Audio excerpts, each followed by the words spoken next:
Hello दोस्तों। आज हम मध्य प्रदेश के गठन के बारे में पढ़ेंगे। यहाँ पे हम जानेंगे कि मध्य प्रदेश को कैसे सृजित किया गया। और वीडियो के अंत में मैंने आप लोगों के लिए एक सरप्राइज़ भी रखा है, तो पूरा वीडियो देख के जाएं और अंत में जो सरप्राइज़ है उसे भी बहुत बेहतरीन तरीके से एंजॉय करें। तो मध्य प्रदेश के गठन को हम थोड़ा शॉर्ट में पढ़ने की कोशिश करेंगे, क्योंकि हमारा एग्ज़ाम 8 जनवरी से स्टार्ट होगा। उस हिसाब से देखें तो हम ज़्यादा डिटेल में जाएंगे तो जल्दी चीज़ें ख़त्म नहीं हो पाएंगी। और मेरा उद्देश्य है कि एमपी कांस्टेबल के एग्ज़ाम तक मैं पूरे एमपी जो गठन है या एमपी का पूरा जीके है उसके वीडियोस आपको प्रोवाइड करा दूँ। ठीक है, तो इस हिसाब से हम पढ़ रहे हैं, उसी की वजह से हम ज़्यादा डीप में चीज़ें जाके नहीं पढ़ सकते हैं। मध्य प्रदेश के गठन की बात करें तो मध्य प्रदेश के गठन के बारे में हम कैसे पढ़ेंगे। सबसे पहले पढ़ेंगे कि 1947 से पूर्व मध्य प्रदेश था कि नहीं। 1947 से यानी जब 1947 में भारत आज़ाद हुआ और 1956 में जब मध्य प्रदेश नाम से एक राज्य गठित किया गया, इसके बीच क्या प्रक्रिया हुई। फिर 1 नवंबर 1956 से 2000 तक की स्थिति, तो ये क्यों पढ़ेंगे। तो 1 नवंबर 1956 से 2000 तक की स्थिति पढ़ने का कारण यह है कि 1 नवंबर 2000 को हमसे एक राज्य अलग हुआ था जिसका नाम है छत्तीसगढ़। तो 1 नवंबर 1956 से 2000 तक क्या स्थिति बनी। फिर 1 नवंबर 2000 से वर्तमान तक की स्थिति, यानी आज जो वर्तमान डेट में हम वीडियो देख रहे हैं उस तक में मध्य प्रदेश की क्या स्थिति थी, इसके बारे में हम अध्ययन करेंगे। भारत का हृदय प्रदेश किसे कहा जाता है। तो भारत का हृदय प्रदेश मध्य प्रदेश को कहा जाता है। ये कैसा राज्य है, तो ये भू आवेष्टित जिसको समझ में ना आए उसका मतलब यह है कि जो मध्य प्रदेश की सीमा है किसी भी जलीय सीमा से नहीं लगती। जलीय सीमा यानी कहीं के भी समुद्र से नहीं लगती है।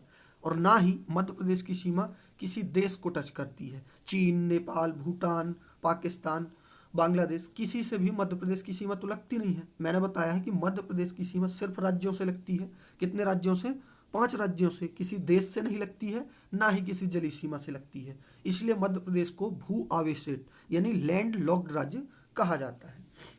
मध्य प्रदेश का वर्तमान स्वरूप जो आज हमें दिखाई दे रहा है वह एक लंबी प्रक्रिया, जाहिर सी बात है 1947 से 2021 तक की प्रक्रिया क्या रही। तो ये छोटा मोटा टाइम तो है नहीं, बहुत लंबी प्रक्रिया का परिणाम है जिस मध्य प्रदेश को आज हम देख रहे हैं।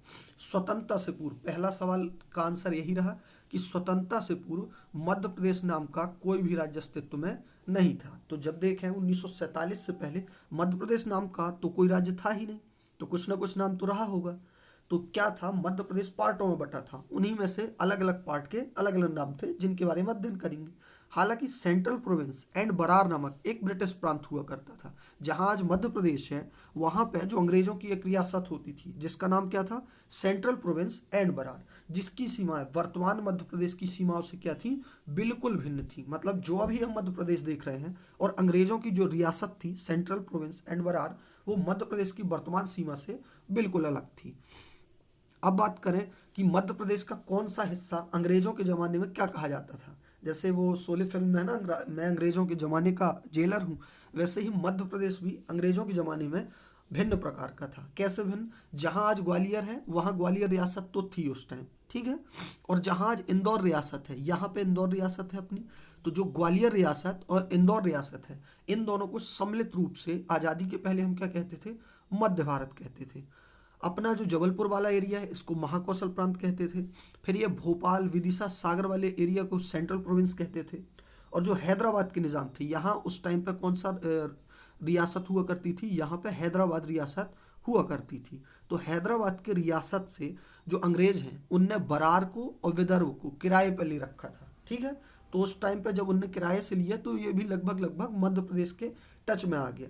तभी से सेंट्रल प्रोविंस बरार, महाकौशल, विदर्भ बरार, फिर ये बघेलखंड, ये रीवा वाला एरिया और पूरा ये छत्तीसगढ़, ये किस में, उस टाइम पर मध्य प्रदेश के टच में हुआ करता था।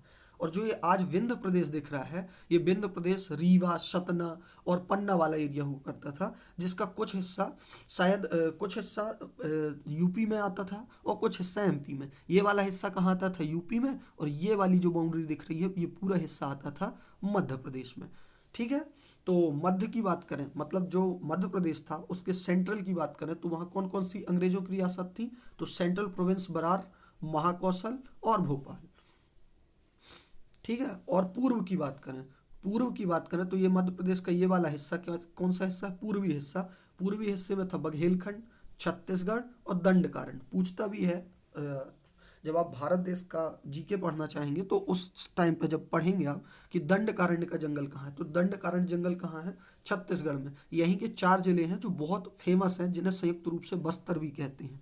सुकमा, यहाँ पे है सुकमा, दंतेवाड़ा, जगदलपुर और कांकेर। ये नक्सलवादी समस्या से जूझते हैं और उसी के लिए फेमस है। सुकमा में सुकमा हमला भी हुआ था सीआरपीएफ की टुकड़ी पर, जिस कारण ये काफ़ी चर्चा पे रहा था।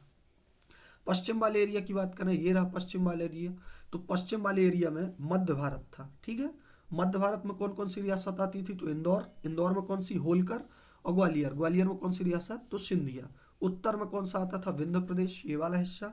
और दक्षिण की बात करें तो ये था बरार और ये था विदर्भ। ये किस में आते थे, तो ये पश्चिमी रियासतों के तहत गिने जाते थे।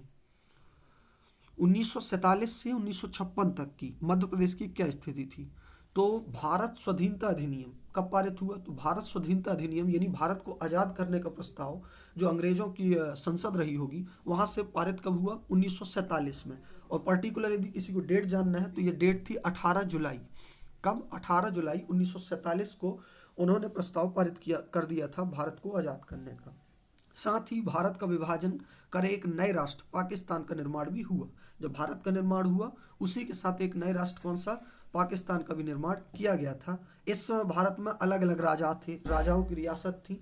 तो उनमें बात करें तो ऐसे कितने राजा या कितनी रियासतें थी जहां भारतीय राजाओं का और अंग्रेजों का शासन था, तो भारतीय राजाओं जो जहां पे अंग्रेजों का शासन था उनने तो डायरेक्ट इंडियन गवर्नमेंट जो उस टाइम थी कांग्रेस, उसको सौंप दी अपनी रियासतें। लेकिन जहां पर राजाओं का शासन था उन पर अधिकार राजाओं का था। राजा चाहें तो भारत में मिल सकते हैं, ना चाहें तो नहीं मिल सकते। वो स्वतंत्र रह सकते थे, या तो वो चाहें तो पाकिस्तान में मिल सकते थे। तो ऐसे कितने राजा या कितनी रियासतें थी उस टाइम, ये पूछता है पॉलिटी में। तो उस टाइम 552 रियासतें थी। पूछेगा आज़ादी के वक्त भारत में कितनी रियासतें थी, तो 552 रियासतें थी।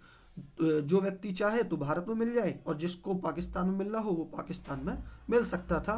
या यदि वो चाहे कि वो स्वतंत्र देश बनाने में सक्षम है तो वो स्वतंत्र देश के रूप में रह सकता था। अब बात करें एक रियासती मंत्रालय। अब जो ये 552 रियासतें बनाएंगी, अब 552 रियासतें सभी चाहेगा, जो भारत के हेड रहे होंगे उस टाइम वो चाहेंगे भारत में मिल जाए, और जो पाकिस्तान के हेड रहे होंगे वो चाहेंगे कि ये रियासतें पाकिस्तान में मिल जाए, क्योंकि जिसमें चीज़ें ये जाएंगी उनका क्षेत्रफल वास्तविक तौर पर बढ़ जाएगा। इसीलिए भारत सरकार यानी जो नेहरू गवर्नमेंट थी उस टाइम में, उन्होंने एक रियासती मंत्रालय बनाया। रियासती मंत्रालय किस लिए था, तो रियासती मंत्रालय का मुख्य कार्य था कि जो 552 रियासतें हैं उन्हें किसी न किसी तरीके से भारत में मिलाया जाए। और इस रियासती मंत्रालय के हेड बनाए गए कौन, सरदार वल्लभ भाई पटेल जी, हमारे लौह पुरुष कहे जाते हैं, ठीक है। तो इन रियासतों को भारत में शामिल करने के लिए सरदार वल्लभ भाई पटेल की अध्यक्षता में एक रियासती मंत्रालय का गठन किया गया। इनके हेल्पर कौन थे, तो सहयोगी की बात करें तो इनके सहयोगी थे बीपी मेनन और माउंटबेटन। माउंटबेटन कौन था, तो ये अंग्रेजी गवर्नर था, और बीपी मेनन संविधान सभा के सलाहकार रहे थे। सरदार पटेल के कहने पर जो 552 रियासतें थी, मैंने बताया आपको कि टोटल कितनी रियासतें थी, 552। उन 552 रियासतों में से 549 रियासतें बिना कोई समस्या के भारत में मिलने के लिए तैयार हो गई। लेकिन केवल 3 रियासतें ऐसी थीं जो भारत में नहीं मिलना चाहती थी। अब वो कौन कौन सी रियासतें थी, एक था दक्षिण का हैदराबाद, एक था गुजरात का जूनागढ़, और एक अपने सिर मुकुट पर जो धारण किए है भारत माता वो है जम्मू कश्मीर। अब इनको मिलाना एक बहुत बड़ी जिम्मेदारी थी सरदार वल्लभ भाई पटेल के ऊपर, और उनका नाम ऐसे ही लौह पुरुष तो रखा नहीं गया। उनने लोहा जैसे अपना दृढ़ निश्चय दिखाया और कैसे भी करके इन तीनों रियासतों को भारत में सम्मिलित कराया। अब पूछता है कि जो हैदराबाद रियासत है इसे भारत में कैसे शामिल किया गया, तो पुलिस कार्रवाई के द्वारा। पुलिस कार्रवाई जिसका नाम क्या था, ऑपरेशन पोलो। जूनागढ़ को भारत में कैसे शामिल किया गया, जनमत संग्रह। अब ये जनमत संग्रह क्या है भाई, तो जनमत संग्रह यह है कि वहाँ की जनता से पूछा गया कि आप किस में मिलना चाहते हैं, वोटिंग कराएगी तो वहाँ की जो जनता थी उसने कहा हम भारत में रहना चाहते हैं, तो इसको भारत में मिला लिया गया। दूसरा था जम्मू कश्मीर। जम्मू कश्मीर का एक थोड़ा सा ज़्यादा डिटेल है कि यहाँ पाकिस्तान के जो सेना थी वो कबालियों के रूप में यानी आतंकवादियों के रूप में घुस गई और बढ़ती जा रही थी, जम्मू कश्मीर में आगे बढ़ती जा रही थी, वहाँ का ज़्यादा से ज़्यादा क्षेत्रफल अपने कब्जे में लेती जा रही थी। जब वहाँ के राजा थे हरि सिंह, डोगरा शासक, उनको भय लगा कि कहीं ना कहीं मेरे हाथ से जम्मू कश्मीर निकल जाएगा, उस भय से प्रभावित होकर वो भारत की शरण में आए और भारत में मिलने का प्रस्ताव रख दिया आगे, और विलय पत्र के माध्यम से वो भारत में मिल गए। ये थी जम्मू कश्मीर। ये जूनागढ़, जूनागढ़ गुजरात और हैदराबाद, तो हैदराबाद अभी भी चार मीनार के लिए प्रसिद्ध है। रियासतों के गठन के बाद जब रियासतें भारत में आ गईं, कब की बात हो रही है, तो अब 1947 में अपन पहुंच चुके हैं, क्योंकि हमने बता दिया 1947 के पूर्व की स्थिति देखें तो मध्य प्रदेश नाम का तो कोई राज्य था नहीं, और राज्य थे भी तो मैंने बता दिया कौन कौन सा, Madhya Bharat, central province and Berar, Vindhya Pradesh, इस नाम से चीज़ें हुआ करती थी। जब हम 1947 में पहुंचे, 552 जो रियासतें थी वो भारत में अब मिल चुकी हैं। अब भारत की क्या स्थिति बनेगी, तो अलग अलग प्रशासन को अच्छे तरीके से चलाने के लिए इसे कई हिस्सों में बांटा था अंग्रेजों ने। ये अंग्रेजों की व्यवस्था थी कि उन्होंने क्या किया था, ये part A, part B, part C और पार्ट डी राज्यों में बांट रखा था चीज़ों को। पार्ट ए क्या थे, पार्ट ए वैसे राज्य थे जहां पर अंग्रेजों का शासन हुआ करता था, तो पार्ट ए में उन रियासतों को रखा गया जहां अंग्रेजों का शासन था। पार्ट बी में किन्हें रखा गया, पार्ट बी में रखा गया ऐसी रियासतों को जहां किंग्स लोग यानी राजाओं का शासन था, उन्हें पार्ट बी में रखा गया।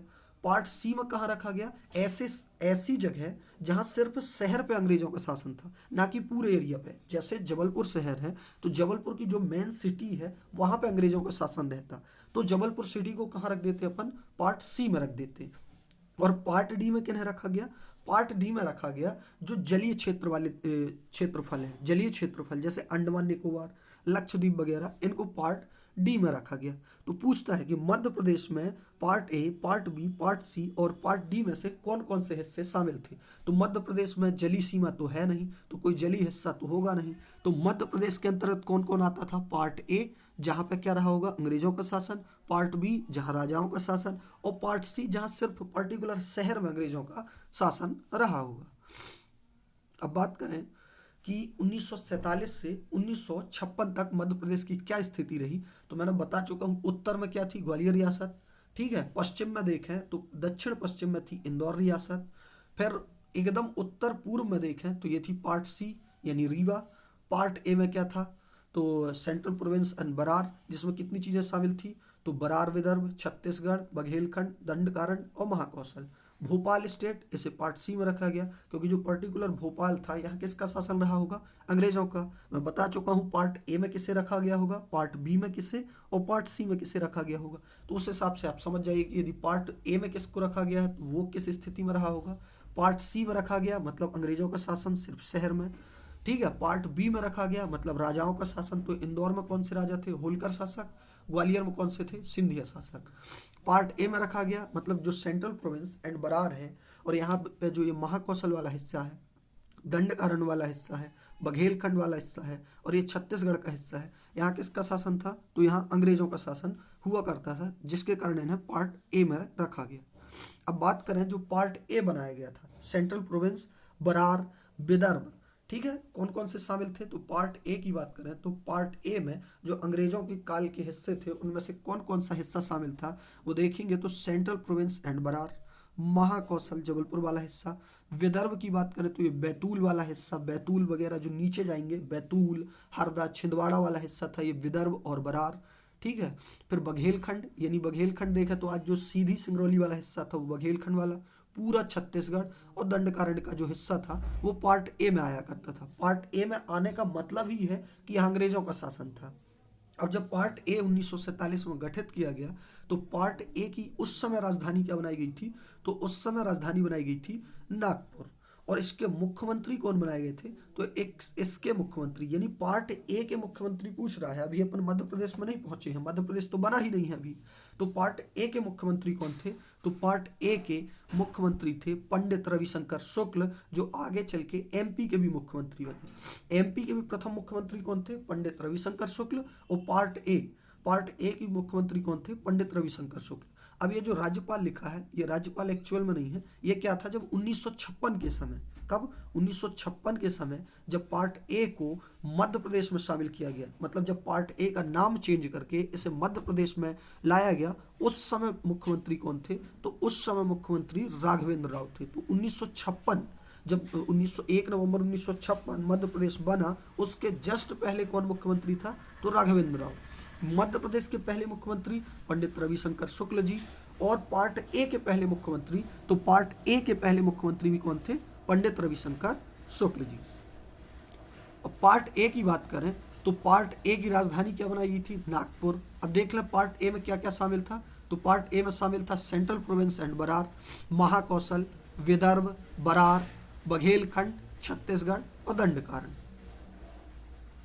राजधानी की बात, अब कहाँ आ रहे हैं अपन? मध्य भारत की बात करें तो मध्य भारत किस में शामिल था? तो मध्य भारत पार्ट बी में शामिल था। पार्ट बी कैसे राज्य थे? जहां राजाओं का शासन था।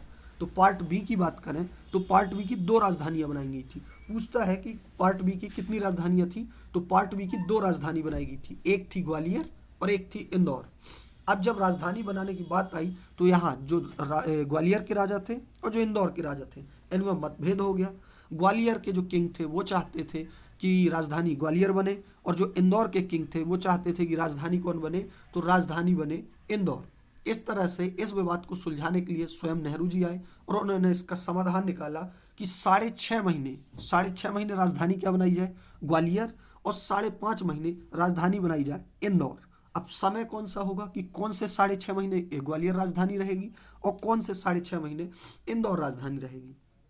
तो जो अपनी यहाँ से एक कर्क रेखा गुजरती है, इसके जो ऊपरी हिस्सा है ये गर्म रहता है, ठीक है। तो मतलब जब गर्मी होगी तो गर्मी में ग्वालियर में गर्मी ज़्यादा होती है, जिसकी वजह से मध्य प्रदेश की ग्रीष्मकालीन राजधानी, मतलब जो अपने नेता लोग हैं उनको गर्मी नहीं लगनी चाहिए, इसकी वजह से वो ग्वालियर से चल के कहाँ आ जाएंगे? इंदौर। और मध्य भारत की जो ग्रीष्मकालीन राजधानी है वो उस टाइम बना दी गई इंदौर की। जब गर्मी होगी तो नेता लोग आके सभाएं या अपनी जो भी सरकार कहाँ से चलाएंगे? इंदौर से।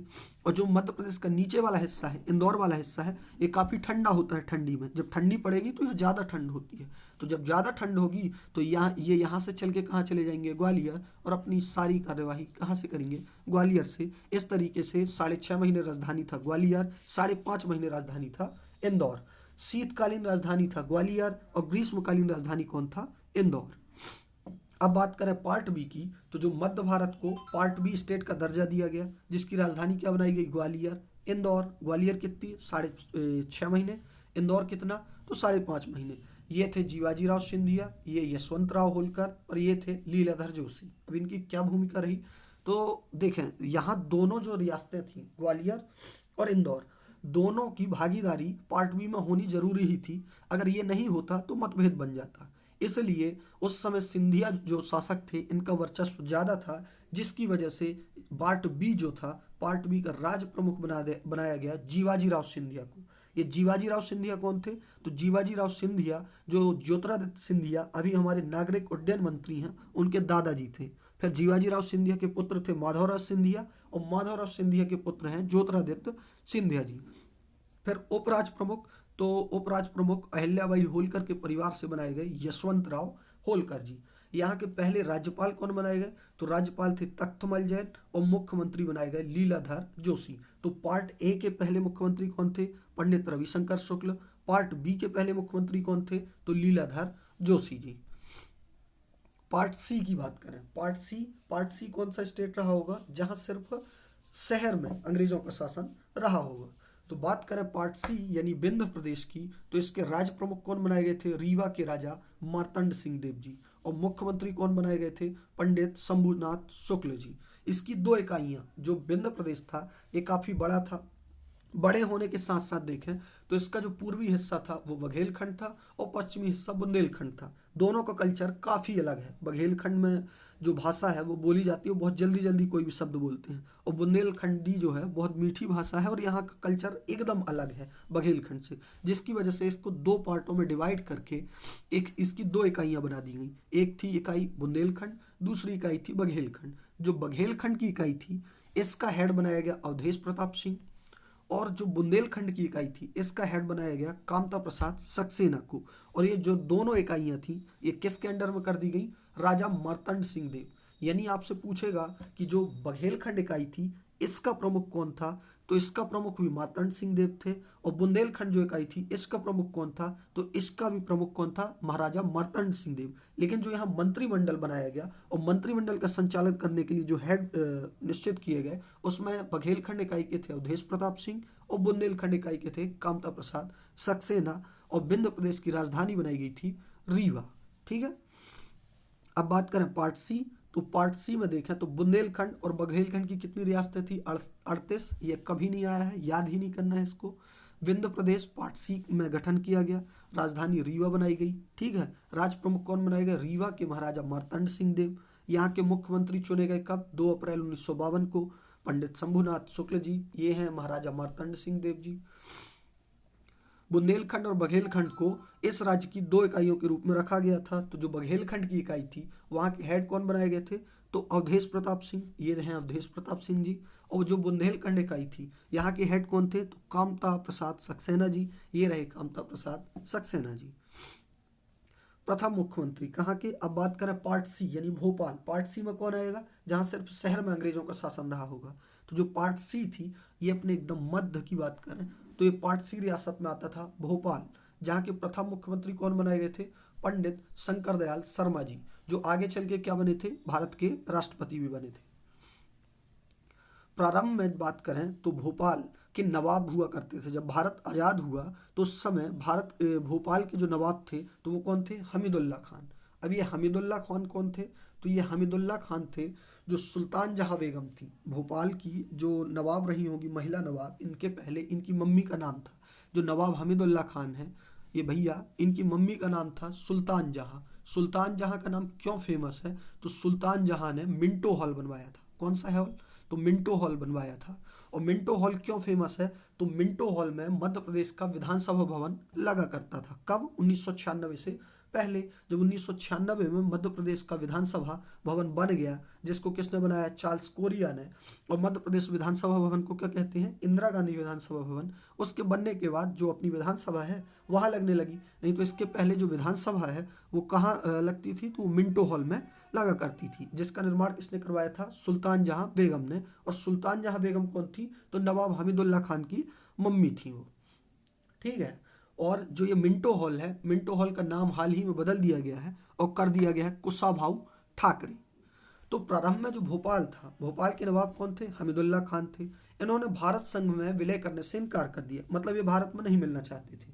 बाद में जब इन पर दबाव बनाया गया तो 1 जून 1949 को भोपाल का भारत संघ में विलय कर दिया गया और भोपाल को स्वतंत्र प्रांत बनाकर पार्ट सी में शामिल कर दिया गया। इस तरह भोपाल का इतिहास रहा और वो मध्य प्रदेश में मिल गया। तो पूछता है कि जब भोपाल को मध्य प्रदेश में मिलाया गया उस समय वहाँ के नवाब कौन थे, तो वहाँ के नवाब थे नवाब हमीदुल्ला खान, जो किसके बेटे थे, सुल्तान जहाँ बेगम के। अब बात क्या आती है, अब मध्य प्रदेश को मध्य प्रदेश नाम क्यों दिया गया या मध्य प्रदेश बना कैसे, उसका इतिहास की बात करें तो भाषा के आधार पर राज्यों का गठन किया गया था। कब, 1956 में। तो बात करें कि राज्य पुनर्गठन आयोग मतलब राज्यों को कैसे गठित किया जाए, इसको लेके कमेटियां बनाएंगी। एक कमेटी थी कौन, PVK समिति, एक थी धर समिति। ये जो दोनों समितियां थी इन्होंने भाषा के आधार पर राज्यों को बनाने से इनकार कर दिया। दोनों का कहना था कि राज्य गठित किए जाएं लेकिन उनकी भौगोलिक स्थिति के आधार पर, ना कि भाषा के आधार पर। भाषा के आधार पर राज्य गठित करे जाने पर भेदभाव की स्थिति बढ़ सकती है। जैसे महाराष्ट्र के लिए मराठी होता, हिंदी के लिए मध्य प्रदेश होता, तो इसमें ये मेंटलिटी बन जाती कि मध्य प्रदेश में रहने वाला हिंदी ही बोलेगा या हिंदी बोलने वाला ही मध्य प्रदेश में रहेगा, मराठी बोलने वाला ही महाराष्ट्र में रहेगा और कोई व्यक्ति वहाँ निवास नहीं कर पाएगा। ऐसा नहीं कि उसको वैध ना होगा उसका रहना, लेकिन कहीं ना कहीं उस स्थिति में भेदभाव क्रिएट होता, जिसकी वजह से दोनों समितियां, जो PVK समिति थी और जो धर समिति थी, उन्होंने भाषाई आधार पर राज्यों के पुनर्गठन को इनकार कर दिया था। लेकिन उस समय आंध्र प्रदेश के एक प्रसिद्ध नेता हुआ करते थे, रामुल्लू नाम था। उन्होंने भूख हड़ताल की कि जो तेलुगु भाषी लोग हैं उनके लिए एक अलग राज्य बनाया जाए। भूख हड़ताल की, उनकी किसी ने नहीं सुनी और उनकी मृत्यु हो गई। कितने, लगभग 53 या 54 दिन की भूख हड़ताल के बाद उनकी मृत्यु हो गई थी, जिसके बाद विरोध बढ़ा और विरोध को देखते हुए भाषा के आधार पर राज्यों का गठन किया गया। तो इसी गठन के लिए 1953 में क्या बनाया गया था, राज्य पुनर्गठन आयोग, जिसमें कुल सदस्य कितने थे, कुल सदस्य थे 3, अध्यक्ष थे फजल अली, अन्य सदस्य थे हृदयनाथ कुंजरू और के एम पाणिकर। इसने अपनी रिपोर्ट कब दी, तो पूछता है कि जो राज्य पुनर्गठन आयोग थी या फजल अली आयोग, इसने अपनी रिपोर्ट कब प्रस्तुत की, 1955 में, और इसी रिपोर्ट के आधार पर 1956 में 14 राज्य और 6 केंद्र शासित प्रदेश बनाए गए थे। अब जब ये 14 राज्य बनाए गए, उन्हीं में से एक था अपना मध्य प्रदेश, जो 1 नवंबर 1956 को हिंदी भाषी राज्य मध्य प्रदेश अस्तित्व में आ गया। इस तरह मध्य प्रदेश बना। ठीक है, तो ये रहा मध्य प्रदेश का मध्य प्रदेश बनने का इतिहास।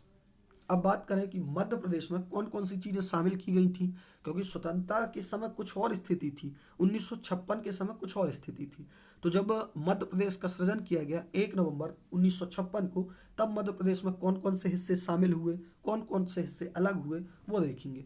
तो जो पार्ट ए वाला हिस्सा था, पार्ट ए वाले हिस्से से कुछ हिस्से यानी मराठी भाषी जो 8 जिले थे वो हमने महाराष्ट्र को दे दिए, और बाकी जो पूरा पार्ट ए था, central province and Berar, Vidarbha, Mahakoshal, वो सब कहाँ आ गए, वो मध्य प्रदेश में आ गए। कौन से 8 मराठी भाषी जिले, इनको याद नहीं करना है तो इनको आप मत देखो, कोई अपने ज़्यादा जानकारी की चीज़ ये नहीं है। सिर्फ 8 मराठी भाषी जिले किसे दे दिए गए, महाराष्ट्र को। बाकी जो पूरा पार्ट ए था वो कहाँ आ गया था, मध्य प्रदेश में। पार्ट बी की बात करें तो पार्ट बी को भी कुछ परिवर्तनों के साथ, पार्ट बी यानी ग्वालियर रियासत और जो इंदौर रियासत थी उसको भी कुछ परिवर्तनों के साथ मध्य प्रदेश में शामिल कर लिया गया।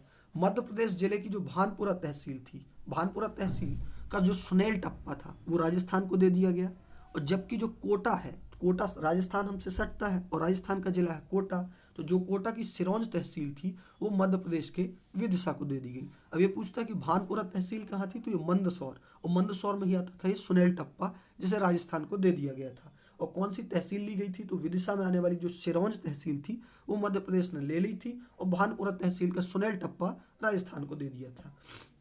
पार्ट सी की बात करें तो पार्ट सी में कोई भी चेंज नहीं किया गया। पार्ट सी में आने वाला भोपाल रियासत और पार्ट सी में आने वाला विंध्य प्रदेश ज्यों का त्यों मध्य प्रदेश में मिला लिया गया, और इस तरह पार्ट ए की 15, पार्ट बी की 25 और पार्ट सी की 38 रियासतों को सम्मिलित कर कुल 78 रियासतों के साथ मध्य प्रदेश का गठन कर दिया गया। पार्ट ए में 15, फिर 10 बढ़ा लो तो पार्ट बी में 25, फिर 13 बढ़ा लो तो पार्ट सी में कितनी, 38 रियासतें हो जाती हैं। अब बात करें 1 नवंबर 1956 से 2000 तक की स्थिति का, तो इस संपूर्ण प्रक्रिया के पश्चात 1 नवंबर 1956 को मध्य प्रदेश का गठन पूर्ण हुआ। इसकी राजधानी भोपाल बनाई गई। यह उल्लेखनीय है कि भोपाल तत्कालीन समय में स्वतंत्र जिला न होकर सीहोर जिले की तहसील हुआ करता था। मतलब जब भोपाल को मध्य प्रदेश की राजधानी बनाया गया उस समय ये स्वयं एक जिला नहीं था, बल्कि क्या था, सीहोर जिले की एक तहसील हुआ करता था।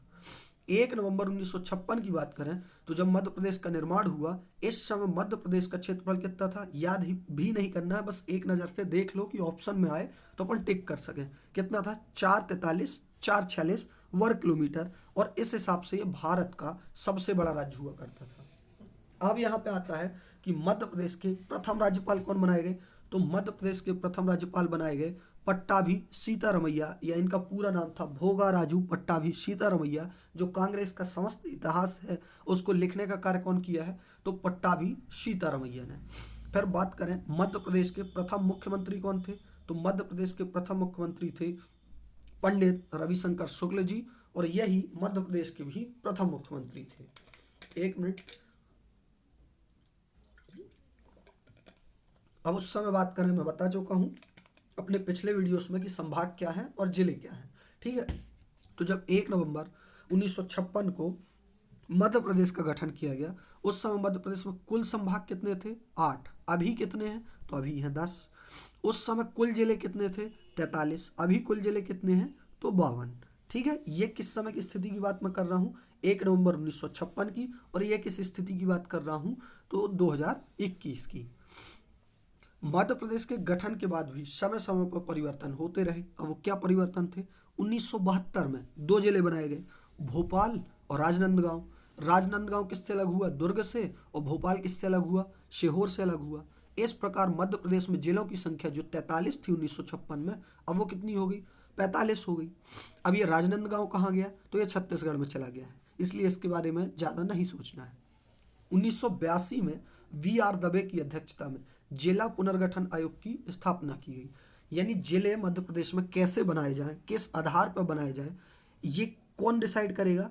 तो ये डिसाइड करने का जो दायित्व था वो दिया गया जिला पुनर्गठन आयोग को, जिसके अध्यक्ष कौन थे? तो बी आर दवे। कब गठित किया गया जिला पुनर्गठन आयोग? 1982, कई जगह 1983 भी मिलेगा। जब ऑप्शन में आएंगे तो एक ही चीज होगी, या 1982 या 1983। तो जिला पुनर्गठन आयोग के अध्यक्ष कौन थे? बी आर दवे जी। किसकी अनुशंसा पर? दिग्विजय सरकार की अनुशंसा पर 1998 में। कब की बात कर रहे हैं? 1998 में, ना कि 1982। 1982 में तो जिला पुनर्गठन आयोग बनाया गया था, लेकिन दिग्विजय सिंह या दिग्विजय सिंह सरकार के कहने पर 25 मई 1998 को, ये डेट याद रखना, 25 मई 1998 को 10 नए जिले बनाने का निर्णय लिया गया। किंतु क्षेत्रीय विवाद बढ़ने के कारण 1998 में एक और कमेटी बनाई गई। कौन सी? सहदेव कमेटी। पूछेगा कि जो जिला पुनर्गठन आयोग है ये कब बनाया गया? 1982 में। सहदेव कमेटी कब गठित की गई? तो सहदेव कमेटी गठित की गई 1998 में। सहदेव कमेटी की अनुशंसा पर क्या बने? 6 जिले बने। और जो बी आर दवे की जिला पुनर्गठन आयोग समिति थी, इसकी अनुशंसा पर 10 नए जिले बने। अब देख लेते हैं वो जिले कौन कौन से हैं। इस प्रकार 1998 में 16 नए जिले बन गए। 10 किसके? तो बी आर दवे, जो बी आर दवे थे उनकी अनुशंसा पे बने 10 जिले, और जो सहदेव समिति थी उनकी अनुशंसा पे बने 6 जिले। और मध्य प्रदेश में कितने जिले बन गए? 16 जिले। तो 45 और 16, 2 जिले बने 1972 में, तो हो गए थे 45। 16 जिले बन गए 1998 में। इस तरीके से मध्य प्रदेश में कितने जिले हो चुके हैं? तो 1998 में हम आ चुके हैं, और मध्य प्रदेश में हो चुके हैं 61 जिले। 25 मई 1998, एग्जैक्ट 25 मई 1998 को 10 नए जिलों का गठन किया गया, जिसमें से 4 नए जिले बड़वानी, श्योपुर, डिंडौरी और कटनी मध्य प्रदेश में आ गए, जबकि जो 6 जिले हैं वो वर्तमान छत्तीसगढ़ में चले गए। अब ये याद कैसे रखना है कि कौन से जिले 25 मई 1998 को बने थे? तो इसको एक बेहतरीन गाली है, उससे याद रखना है BSDK से। किससे याद रखना है? BSDK। बी से क्या आएगा? बड़वानी। एस से क्या आएगा? श्योपुर। डी से क्या आएगा? डिंडौरी। और के से क्या आएगा? कटनी। जुलाई 1998 की बात करें, यहाँ जुलाई डेट नहीं है, यहाँ एक्चुअल जो डेट क्या है वो है 30 जून। 30 जून 1998 को 6 और नए जिले बनाए गए, जिसमें से 3 कहाँ आए? मध्य प्रदेश में। और 3 कहाँ चले गए? छत्तीसगढ़ में चले गए। अब छत्तीसगढ़ में क्यों गए हैं ये आगे अभी पता चल जाएगा आपको, ठीक है। तो कौन से 3 नए जिले बने थे? तो 30 जून 1998 को बने हरदा, नीमच, उमरिया, और 25 मई 1998 को बने BSDK, यानी बड़वानी, श्योपुर, डिंडौरी और कटनी। इसको कैसे याद रखना है? तो इसको याद रखना है हौनी से। हौनी मतलब हरदा, उमरिया और नीमच। और बड़वानी, श्योपुर, डिंडौरी, कटनी को कैसे याद रखना है? BSDK से, यानी बड़वानी, श्योपुर, डिंडौरी और कटनी से। अब ये था स्पेशल कुछ, आगे का जो भी गठन था उसको हम नेक्स्ट वीडियो में देखेंगे। वीडियो काफ़ी लंबा हो चुका है। ये जगह कौन सी है? तो ये बहुत बेहतरीन जगह है। ये फोटो मैंने ली है जो लगभग गोल्डन टेम्पल से मैच करती है। ये है नरसिंहपुर जिले में आने वाला एक आश्रम है, जो शंकराचार्य जी का आश्रम है, जिसका नाम क्या है? तो जिसका नाम है श्रीजी आश्रम। श्रीजी आश्रम में ये मंदिर बना हुआ है, बहुत ही बेहतरीन मंदिर है। ये पूछता भी है कि जो त्रिपुर सुंदरी झोतेश्वर मंदिर है ये कहाँ है? तो ये नरसिंहपुर जिले में आता है। अब इसी के साथ में कुछ फैक्ट जो शेयर करना चाहूँगा नरसिंहपुर जिले के, वो यही है कि जो नरसिंहपुर जिला है उसका औद्योगिक विकास केंद्र पूछता है, तो नरसिंहपुर का औद्योगिक विकास केंद्र क्या है? बगासपुर। ये फोटो जो आप देख रहे हैं ये कहाँ की है? तो ये श्रीजी आश्रम नरसिंहपुर की है। जो झोतेश्वर गांव है जहाँ पे शंकराचार्य जी का समाधि स्थल है, श्रीधाम नाम से जो आपने जगह सुनी होगी, उस स्थान की मैं फोटो दिखा रहा हूँ। तो नरसिंहपुर का औद्योगिक विकास केंद्र पूछता है, वो है बगासपुर। नरसिंहपुर के इतिहास की बात करें तो जो आल्हा उदल थे, आल्हा उदल के चाचा थे बदन शाह, उन्होंने यहाँ पर शासन किया था। फिर पूछता है कि अरहर उत्पादन में प्रथम कौन है? तो अरहर उत्पादन में प्रथम जिला है नरसिंहपुर। फिर पूछता है गन्ना उत्पादन में प्रथम कौन है? तो गन्ना उत्पादन में भी प्रथम है नरसिंहपुर। फिर पूछेगा शंकराचार्य की गुफाएं कहाँ हैं? तो शंकराचार्य की जो गुफाएं हैं वो हैं खंडवा में। लेकिन शंकराचार्य जी का समाधि स्थल कहाँ है? तो यह है श्रीधाम। श्रीधाम कहाँ आता है? तो श्रीधाम आता है नरसिंहपुर में। तो ये जो फोटो है ये श्रीजी आश्रम, यही था आपका सरप्राइज। और नेक्स्ट एक और फोटो दिखाने वाला हूँ। ये रही फोटो माँ भगवती राजराजेश्वरी त्रिपुर सुंदरी मंदिर की। ये फोटो खींचने को मिलता नहीं है, मैंने दवे में फोटो खींच ली थी। ठीक है, तो ये बहुत ही बेहतरीन मंदिर है, आप सब लोग जाइए, देख के आइए और खुश रहिए। जय हिंद।